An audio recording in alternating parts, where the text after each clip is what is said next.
Bonsoir à toutes et à tous, bienvenue dans ce journal. Nous sommes lundi 27 avril 2026. Une fois de plus, bienvenue.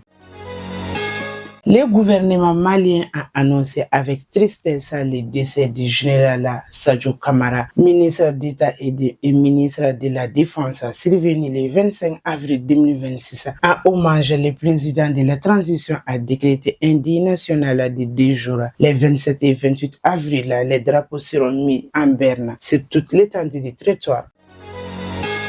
À Bamako, l'état-major général des armées a annoncé une intensification immédiate de la traque des groupes armés terroristes après les attaques du 25 avril visant plusieurs localités. Niveau d'alerte élevé, couvre-feu dans les zones sensibles, patrouilles renforcées et contrôles accrus sont en vigueur. L'armée appelle aussi les populations à signaler toute activité suspecte.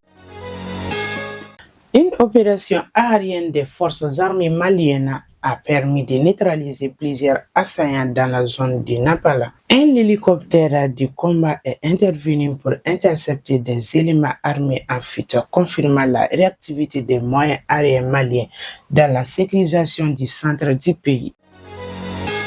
Le gouvernement sénégalais a condamné fermement les attaques du 25 avril au Mali. Dakar exprime sa solidarité avec le peuple malien, présente ses condoléances aux familles des victimes et réaffirme son soutien aux forces de défense maliennes, tout en appelant au renforcement de la coopération régionale.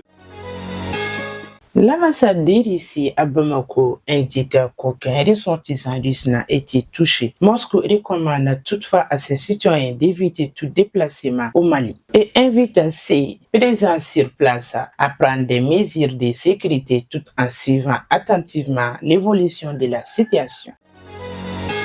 C'est la fin de ce journal sur Yélévision. Nous présentons nos sincères condoléances aux familles des victimes. Qu'Allah protège les Mali.